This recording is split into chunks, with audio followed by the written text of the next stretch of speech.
La vengeance. C'est quoi la vengeance? Pour mieux comprendre la vengeance, lisons un peu les textes de 1 Samuel, chapitre 26, et verset 21 dit ceci. Ici, c'est Saoul qui s'intéresse, qui parle à David. Saoul dit, « J'ai péché, reviens, mon fils David, car je ne te ferai plus de mal, puisqu'en ce jour, ma vie a été précieuse à tes yeux. J'ai agi comme un insensé. J'ai fait une grande faute. » David répondit, « Voici la lance du roi, que l'un de tes gens vienne la prendre. Et l'Éternel rendra à chacun selon sa justice et sa fidélité, car l'Éternel t'avait livré aujourd'hui entre mes mains, et je n'ai pas voulu porter la main sur loin de l'Éternel. Et comme aujourd'hui ta vie a été d'un grand prix à mes yeux, ainsi ma vie sera d'un grand prix aux yeux de l'Éternel, et il me délivrera de toute angoisse. » Saoul dit à David, « Sois béni mon fils David, tu réussiras dans tes entreprises. » David continua son chemin et Saoul retourna chez lui. Mes frères et sœurs dans le Seigneur, ici c'est un ennemi qui est en train de bénir celui qu'il voulait tuer. Ça fait des années, ça fait des mois que Saoul a voulu tuer David innocemment. Mais David a eu l'occasion de se venger contre Saoul. David a eu l'occasion de faire à Saoul comme il lui a fait aussi. C'est ça la vengeance. La vengeance, c'est quand il dit, je vais lui faire comme il m'a fait. Je vais l'humilier comme il m'a humilié aussi. Je vais le voler comme il m'a volé aussi. La vengeance, c'est quand il dit, je vais aussi le calomnier comme aussi lui m'a calomnié. Ne faites pas ça. Ne faites pas ça, mes frères. La Bible enseigne qu'un chrétien ne doit pas se venger. Un chrétien doit pardonner. Pardonner les gens. Pardonner les gens. Même s'ils ne les méritent pas, pardonner les gens.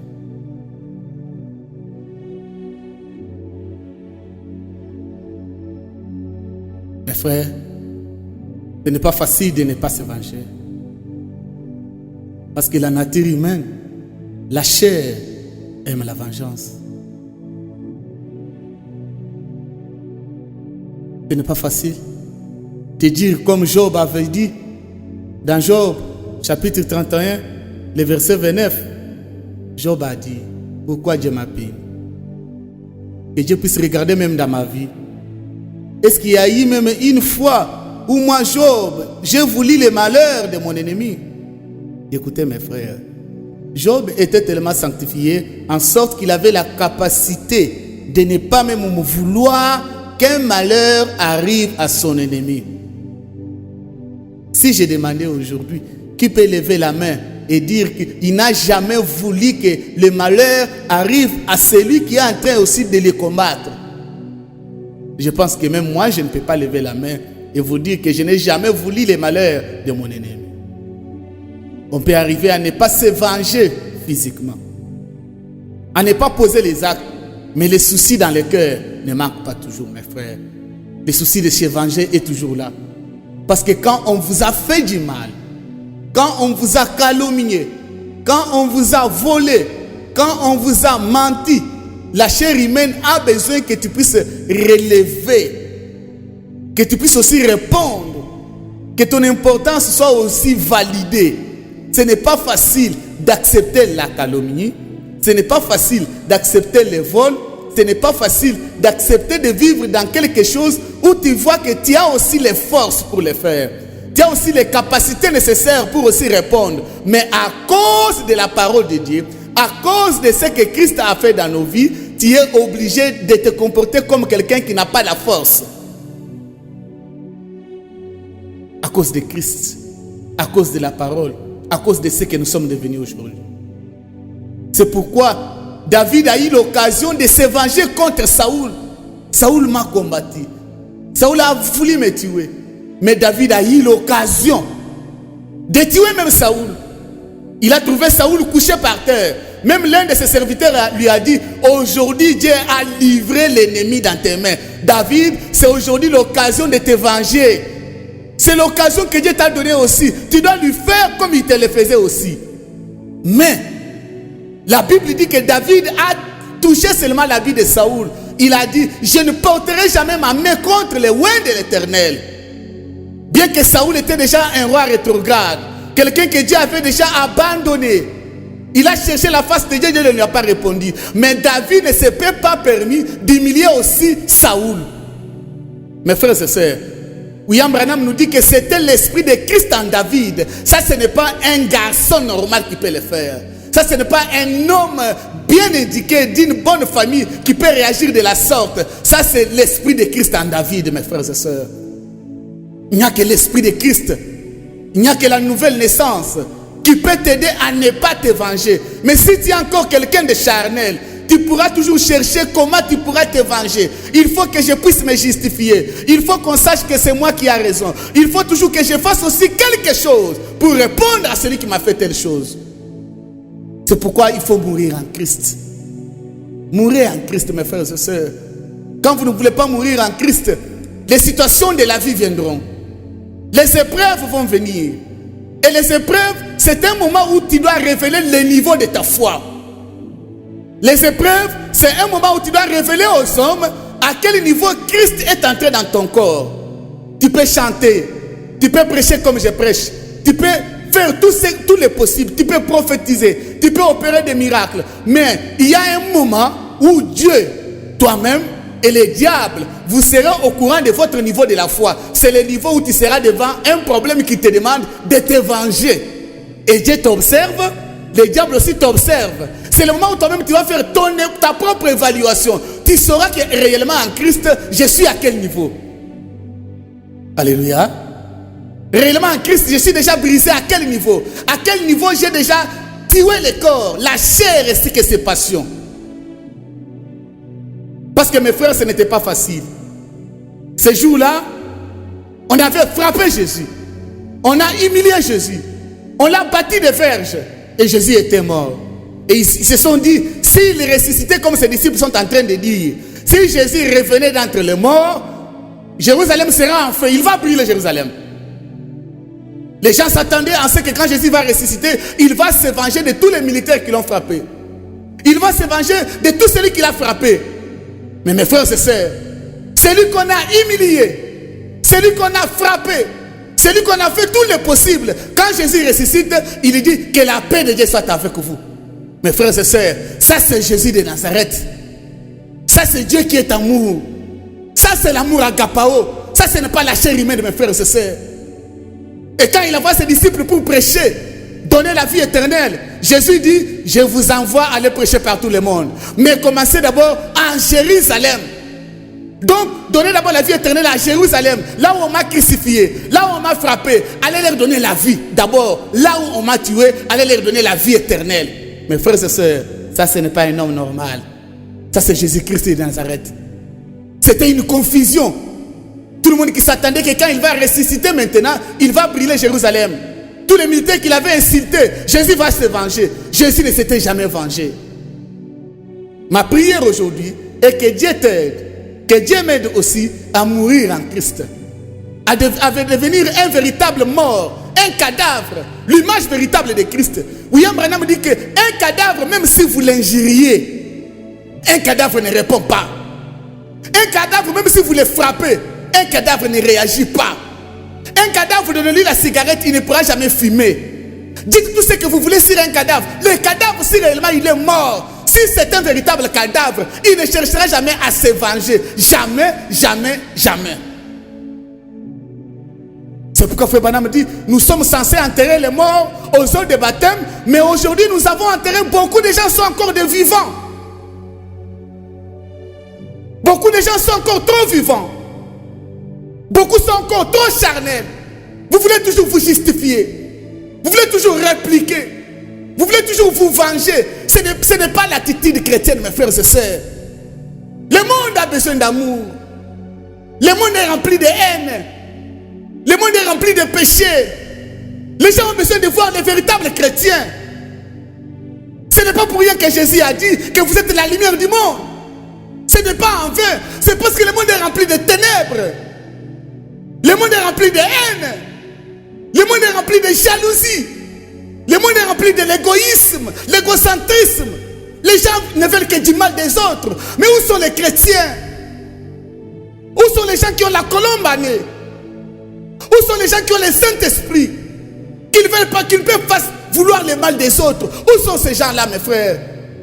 Nous sommes le seul espoir pour le monde, mes frères et sœurs. Si nous cessons d'être la lumière du monde, le monde est perdu. Si nous cessons d'être les seuls de la terre, la terre est perdue, mes frères et sœurs. L'espoir pour le monde, ce n'est pas l'occultisme, mes frères et sœurs. Ce n'est pas l'hindouisme, ce n'est pas le bouddhisme, ce sont les chrétiens. C'est à nous que Jésus a dit, vous êtes les seuls de la terre. Et là où tu travailles, dans ta famille, soyez la lumière. Émettez les ondes d'amour. Ne montrez jamais la haine, la mort. Manifestez Christ. Christ n'est pas seulement miraculé. Christ n'est pas seulement sanctifié. Christ est l'amour. J'ai toujours dit que Dieu n'a pas l'amour. Dieu est l'amour. L'amour, c'est ça lui-même Dieu, mes frères. Et l'amour dont je parle ici, c'est l'amour agapao. C'est l'amour divin. Où tu dois aimer celui qui te fait du mal. C'est ça la perfection. Aimer celui qui te critique. Aimer celui qui te fait du mal. C'est le plus haut niveau de la vie chrétienne, mes frères et sœurs. Les autres choses, même tous les autres enfants à la fois peuvent le faire. Mais ça, c'est la plus haute maturité. Ça, c'est la perfection, mes frères et sœurs. Refusez de s'évanger. Même moi qui vous prêche, je sais que ce n'est pas facile. C'est une chose difficile, mes frères. Parce que l'offense fait mal. Quand on vous fait du mal, ça blesse, ça pique. Mais ne faites pas ça. Ne rassemblez pas au monde. La Bible dit, ne répondez pas à l'essentiel selon sa folie. Si lui t'a haï, si lui t'a calomnié, faites comme David. Parce que Saoul pensait que quand David était vivant, lui n'allait pas prospérer. Frères et sœurs, étant donné que ta grâce vient de Dieu, si tu es convaincu que ta grâce vient de Dieu, il n'y a personne sur la terre qui pourra t'arracher ce que Dieu t'a donné. Et Dieu n'est pas comme Satan, qui te donne un numéro aujourd'hui, demain il crée quelqu'un d'autre qui viendra te détruire. Non, Dieu quand il t'a donné ta grâce, il n'y aura jamais une autre grâce qui vient de Dieu pour te détruire. Même si 1000 personnes prêchaient la parole de Dieu, je ne manquerai jamais la foi en moi. Parce que je ne suis pas la photocopie de quelqu'un d'autre. J'ai mon appel, j'ai mon ministère, j'ai mes difficultés, j'ai mes épreuves, j'ai mon chemin. Rien que par ma sueur, on peut me reconnaître aujourd'hui. Rien que par ma voix, même si je pleure seulement, Dieu au ciel entend que celui qui a pleuré, c'est tel, c'est le bon, il est tel part, il a besoin de telle chose. Saoul a commencé à combattre David. Je vais tuer David. Frères et sœurs, tu ne peux pas tuer ce que Dieu a commencé. Tu ne peux pas détruire quelque chose que Dieu est en train de faire. Et ne combattez pas quelqu'un que vous ne connaissez pas, mes frères et sœurs. Si sa grâce vient de Dieu. Un jour, Gamaliel a dit à Israël, ne courez pas le risque d'avoir combattu contre Dieu et Israël. Vous arrêtez les apôtres. Vous dites qu'ils ne prêchent pas la parole. Ne courez pas le risque d'avoir combattu contre Dieu. Si cette œuvre vient de Dieu, elle va prospérer. Si elle ne vient pas de Dieu, elle ne pourra jamais prospérer. Laissez-les aller de l'avant. Si c'est Dieu qui les a appelés à faire ce qu'ils sont en train de faire, personne ne peut arrêter Dieu. Saoul devait comprendre que David, c'est une grâce qui est venue pour Israël. Disons-nous, mes frères et sœurs, quand David avait battu Goliath, est-ce que c'était pour sa propre famille? Ce n'était pas pour sa propre famille, c'était pour tout Israël. C'était pour le bien commun. La Bible dit que les dons que Dieu nous a donnés, c'est pour l'utilité commune. Ce n'est pas pour la gloire de quelqu'un. Quand quelqu'un chante, glorifiez Dieu, Dieu nous a donné un don. Quelqu'un m'a dit, frère Léman, nous sommes contents avec ta prédication, que tu nous as envoyé des choses comme ça. Je lui ai dit, mon frère, moi je ne fais rien. Je suis un don que Dieu vous a donné. Je ne fais que mettre les dons que Dieu m'a donnés à votre service. C'est ça. Frère Bana me dit que les dons n'est pas pour les porteurs, mais c'est pour les gens qui l'écoutent.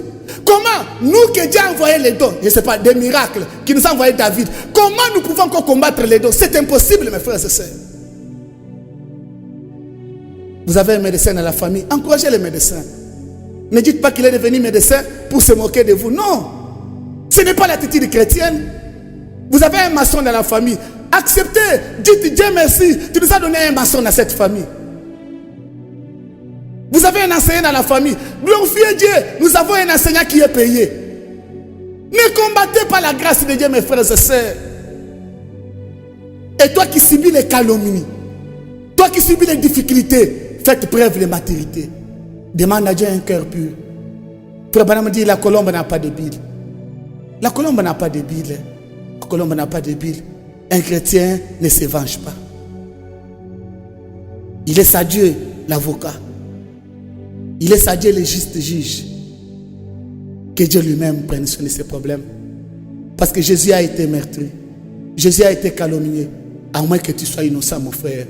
Mais si tu es un hypocrite qui se reconnaît, mais si tu es un malfaiteur qui se reconnaît, tu dois te repentir. Tu dois aller arranger ta vie. Alléluia. La vengeance, c'est une faiblesse. Le pardon, c'est une force. Quand quelqu'un se venge, pour le monde on l'acclame. On dit, ah, tu as aussi montré que tu es quelqu'un. Mais, quand quelqu'un pardonne, le monde va te dire que tu es lâche. Tu n'es rien. Tu n'as pas la force. Tu es mou. Tu n'es pas un homme. Mais Dieu, il dit, voici l'homme fort. Voici l'homme fort. Branham dit que c'était l'esprit de Christ dans David. Il ne s'était pas vengé. Alléluia. Alléluia. Frères et sœurs, je dois vous dire une chose. Frère Branham dit que des fois Dieu, pour tester le niveau de notre amour, il permet que les gens nous fassent du mal. Et quand les gens nous font du mal, Dieu observe notre réaction. La réaction à une action. C'est ça ce qui montre réellement le niveau de ta conversion. À quel niveau la croix de Jésus-Christ est entrée dans ta vie. À quel niveau tu as sacrifié la chair et ses passions. À quel niveau tu es réellement entré en Christ. Dieu permet quelquefois que les gens te fassent du mal. Et là, Dieu attend ta réaction. De quel côté tu vas aller? Il s'agissait de William Branham. William Branham était en brousse en train de chasser. La voix audible par la frère Branham, il lui dit, William Branham, il y a une épreuve devant toi. William Branham, il y a une épreuve devant toi. Branham s'est demandé, Dieu, il s'agit de quelle épreuve? Dieu ne lui a pas dit l'épreuve. Branham continue à chasser. Dieu lui dit, il y a une épreuve devant toi. Branham dit, il s'agit de quelle épreuve? Dieu ne lui a pas dit. Il part dans une église, dans une ville pour prêcher la parole. Quand Frère Branham arrive à l'église, il commence à prêcher la parole. Au moment de la prédication, pendant que l'onction était active, pendant que l'ange était en train de tourner les eaux, des jeunes ont commencé à flirter, à faire ce que nous appelons ici chez nous l'amour. En pleine église, mes frères et sœurs, quelle épreuve. Et l'ange descend, il dit à Frère Branham, ces jeunes gens qui sont en train de blaguer devant toi, dis seulement un mot, ça va les arriver tout de suite. Si Branham disait mourir, on allait les transporter en tant que cadavre. S'il disait épilepsie, ils allaient avoir l'épilepsie. S'il disait qu'ils deviennent fous, ils allaient devenir fous. L'ange dit à Frère Branham, dis tout ce que tu veux. À cause de ce que ces gens sont en train de faire dans l'église, ça va arriver. Branham a regardé. Il a dit, Seigneur, je demande pardon. Aie pitié de ces jeunes garçons.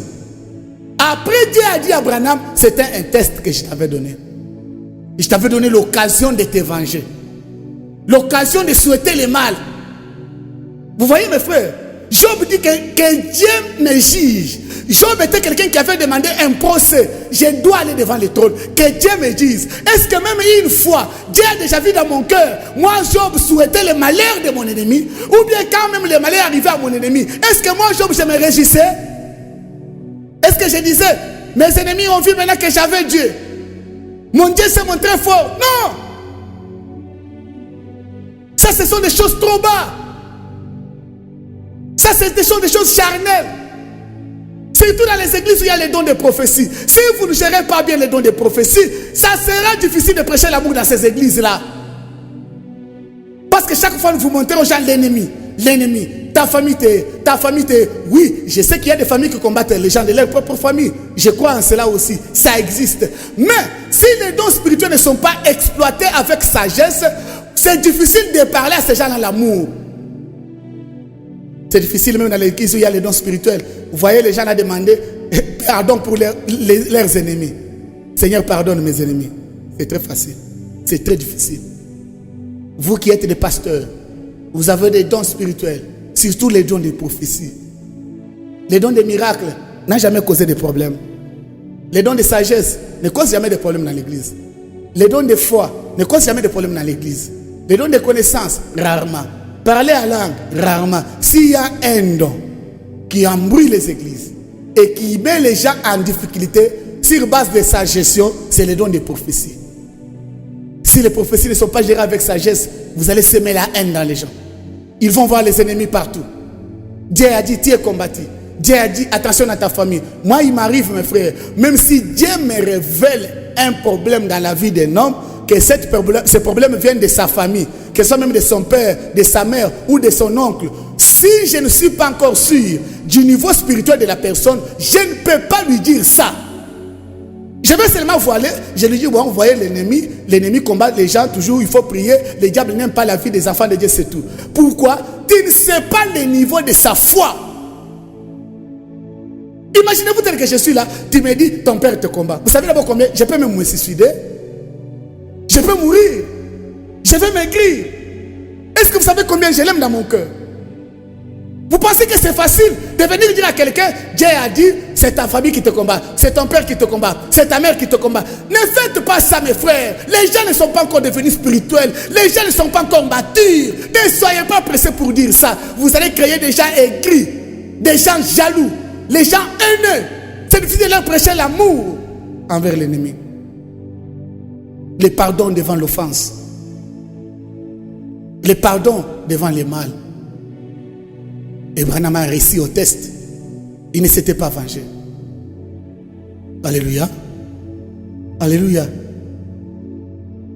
Un jour, il y a un évangéliste international du nom de Kenneth Hagin. Il est américain. Il a prié Dieu. Il a demandé, Seigneur, pourquoi tu ne donnes pas la puissance pour qu'on aille guérir les malades? Il a gêné. Il a cherché Dieu. Seigneur, pourquoi nous ne ressuscitons pas les morts comme toi? Seigneur, pourquoi les aveugles ne voient pas comme quand toi tu étais sur la terre? Cependant, la Bible dit, tu es le même hier, aujourd'hui et éternellement.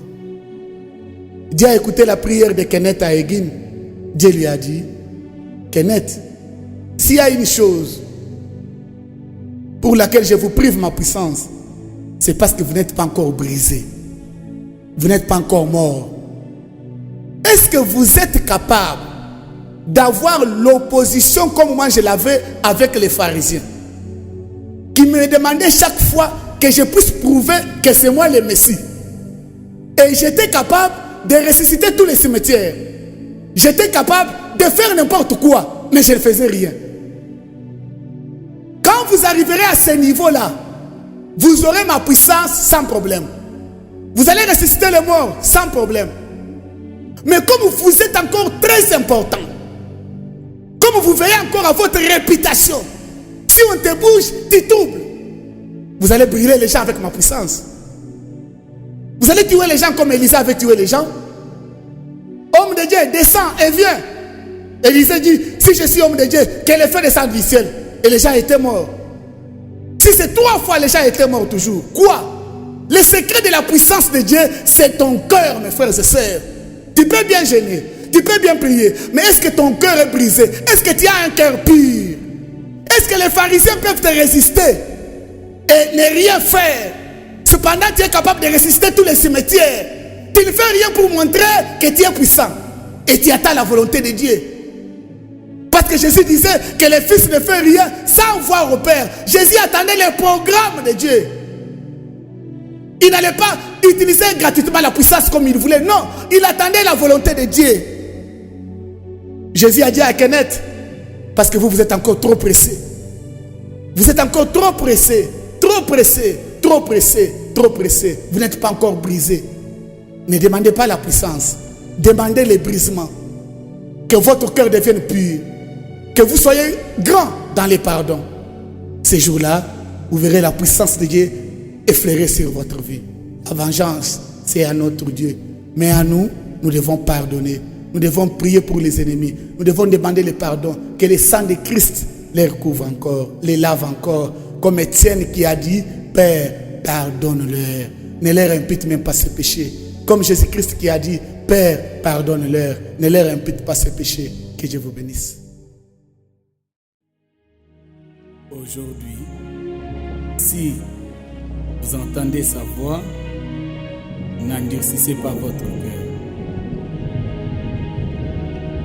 Si vous avez été touché par ces messages, n'hésitez pas de nous contacter sur 081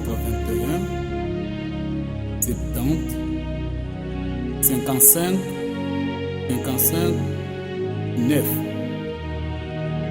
WhatsApp 097 49 47 734. Facebook Marcel Popé Lebon. Nous remercions nos précieux partenaires. Que le Dieu Tout-Puissant